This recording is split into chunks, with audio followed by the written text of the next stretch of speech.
So you've done all that Google says you should do so your child will sleep through the night. Then you put them to bed, and before daybreak they're up 7 times or even more. Hey, it's not easy.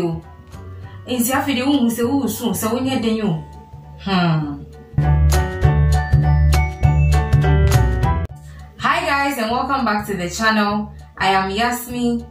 If you're new here, please subscribe and turn on that bell next to the subscription button so whenever I post a new video, you will be notified. And I hope you are taking care of my bloomers and they are blooming appropriately. Today we are talking about sleep-inducing foods. If you know any parent who doesn't value sleep, please leave their names and contact details in the comment section. Let me call them and ask them why they don't want to sleep. Today I bring good news, great news.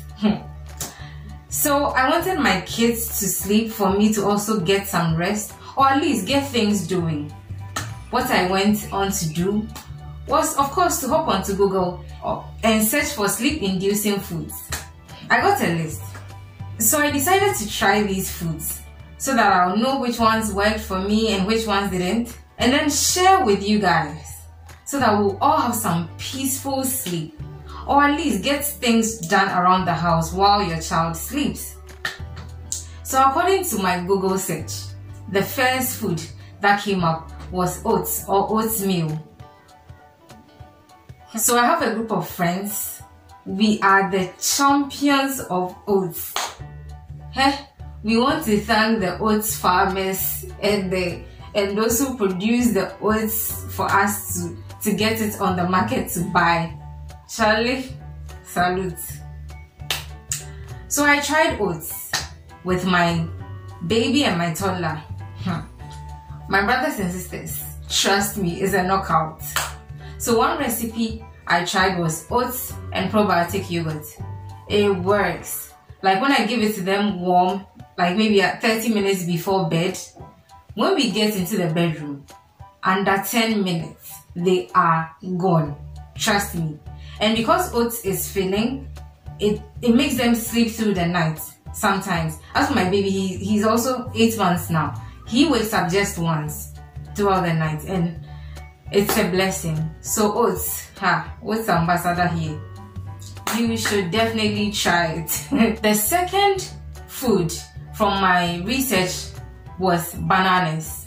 So in the mornings, what I'll do is when I give them oats, I add bananas to it, and it worked for me perfectly.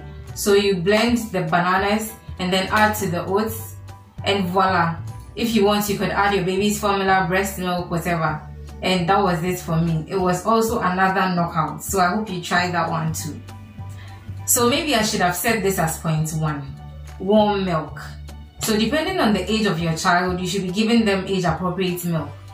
So if your child is on formula or breast milk, before bed you can give them warm breast milk or warm formula so that it would induce sleep in them. So if your child is above 1, whatever milk you're giving them, you could warm some up and feed them with it before they go to bed. It helps knock them out, trust me. So in my research, I found out that white rice was also one of the sleep-inducing foods. So what I did was to drop oats for the night and gave my toddler and my baby rice. Of course, I pureed it, but then I added protein sources and stuff. And it also worked perfectly for me. My toddler may be old enough, he is 3. He may be old, so maybe he's sleeping through the night, whatever. But for my baby, I mean, we didn't have it very easy from the beginning, but now he wakes up just once to feed before daybreak, and I think that is a blessing. So I tried the rice for 3 days continuously, and it did not fail me. Another sleep-inducing food that worked for me was honey.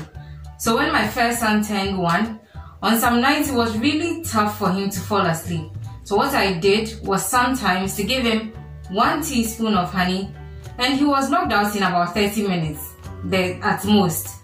So I would like you to also try that, and if it works for you, good. I mean, for those whose kids are above a year old. So you can also try that for them. So these are the foods that have worked for me when it comes to sleep inducing. So try them with your bloomers and let me know if it worked for you. If it didn't, with time we'll also keep trying other foods and see if they work for the bloomers as well. So if you've enjoyed today's video, please give me a thumbs up so I'm encouraged to do more of such videos. And do leave a comment in the comment section down below. And I hope we would all get some good sleep or even have things done around the house while the bloomers are sleeping peacefully. Until we meet again next week in another chit chat session, please keep feeding the bloomers with nutritiously yummy homemade food. And let's all keep blooming.